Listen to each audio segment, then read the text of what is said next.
stormwater. That's not a word that means much to most people, but it's a hidden factor in many of the challenges we face in our community. In this short video, we'll give you an overview into what stormwater is and why we have too much of it, and we'll explore the sources, consequences, and solutions. So, what is stormwater? Here's a picture of what stormwater is not. When rain falls on a forest or in a meadow, most of the water is captured by leaves or it sinks into the soft ground. Here you see rain clouds gathering over a neighborhood where homes and roads and driveways have replaced most of the forest and meadows. When rain lands on roofs or parking lots or roads or driveways, it can't soak into the ground. It runs off. That's stormwater. Just 1 inch of rain falling on a 2,000 square foot roof produces 1,250 gallons of stormwater, and most neighborhoods have hundreds of roofs. And of course, for every roof, there's also a driveway, parking lot, and some road surface that is generating even more stormwater.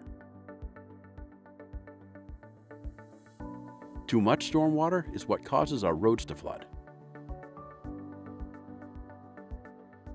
Too much stormwater is what causes our sewers to overflow.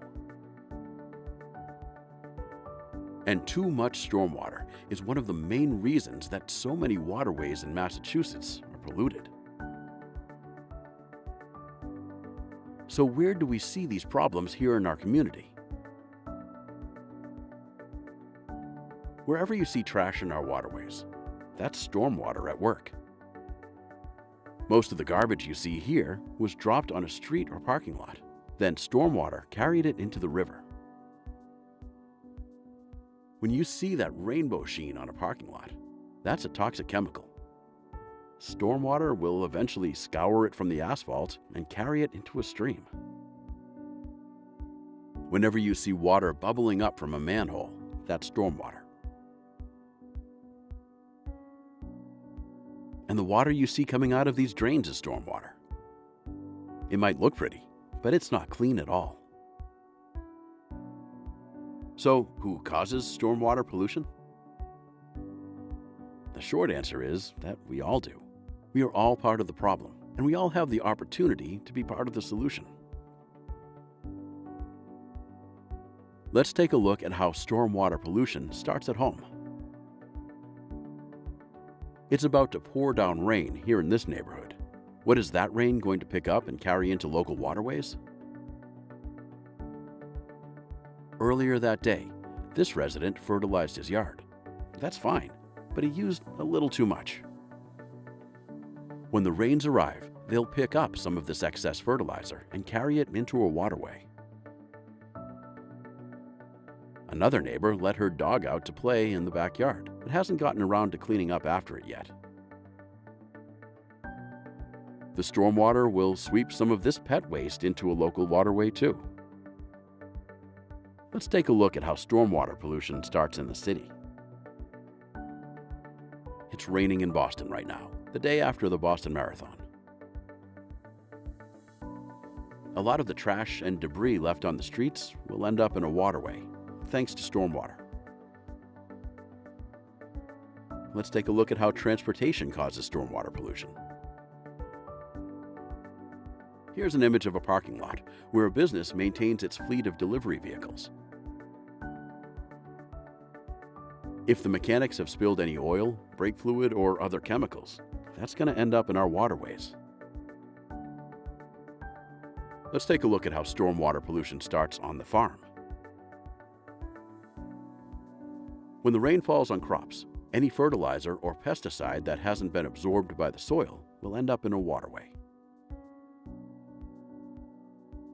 And of course, the storm will carry manure and mud from this watering hole downstream too. Let's take a look at how stormwater pollution starts at construction sites. Construction sites like this one usually feature a lot of bare soil. Unless the construction crew is careful, stormwater will carry a lot of that loose dirt right into a waterway. And finally, let's take a look at how stormwater pollution begins at industrial sites. Here we see the rain falling on transmission lines outside of a power plant. And here's a view of that site at ground level. The stormwater is scouring the parking lot, road, and any uncovered fuel or materials that are stored on site. Whatever the stormwater picks up, it carries it to the nearest waterway. So, we are all part of the problem. But that also means we have an opportunity to be part of the solution. And Massachusetts cities and towns can lead the way. In many cities and towns, the storm sewer system is in poor repair. Wherever you see damage to the sewer system, you know there's even more damage that you can't see. Here's that same storm sewer after some repairs. When the cities and towns invest in fixing their storm sewers, that's an investment in cleaner and safer water for everyone. In a healthy waterway, stream banks don't look like this. This erosion is caused by surges of stormwater from developed areas upstream. Here's that same stream bank after some repairs. Cities and towns can work with property owners to restore waterways so they can withstand surges from stormwater. There's not a tree in sight on this city street. That means that every drop that falls on it will become stormwater. Here's that same street after the city or town has planted trees. These trees will capture a lot of the rain before it hits the ground, and that water won't become stormwater because it will evaporate.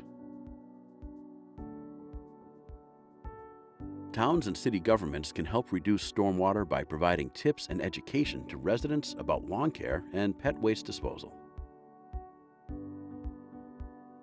Towns and city governments can help reduce stormwater by providing tips and education to industrial facilities on how to best store raw materials and waste outside. Towns and city governments can help reduce stormwater by providing tips and education to businesses on responsible ways to care for their grounds and walkways. That might seem like a lot of work, but it's worth it. Let's go over why controlling stormwater pollution is a good idea, and also that it's the law. Most importantly, controlling stormwater pollution means our waterways are cleaner and healthier. That's good news for families and children that like to spend time outside. Of course, Massachusetts waterways are home to many different kinds of fish and animals, and these animals all prefer to live in clean water. Controlling stormwater is also about public safety. Stormwater causes flash floods in addition to pollution. And controlling stormwater is a smart investment. Many real estate experts have found that property values are higher near clean waterways and lower near polluted waterways. Finally, controlling stormwater pollution is the law. The colored areas on this map show the most populated parts of Massachusetts. These towns and cities have permits from the U.S. Environmental Protection Agency. These so-called MS4 permits require towns and cities to take action to reduce stormwater pollution. And there are fines and penalties for communities that fail to meet their requirements. Here are some of the things that MS4 permits require towns and cities to do. Public education and involvement, illicit discharge detection and elimination program, construction and post-construction stormwater management, good housekeeping, pollution prevention. Meeting the permit requirements does cost some money. The amount varies from town to town. The U.S. Environmental Protection Agency estimates that it will cost most towns somewhere between $66,000 and $518,000 to meet their requirements for the next 5-year permit cycle.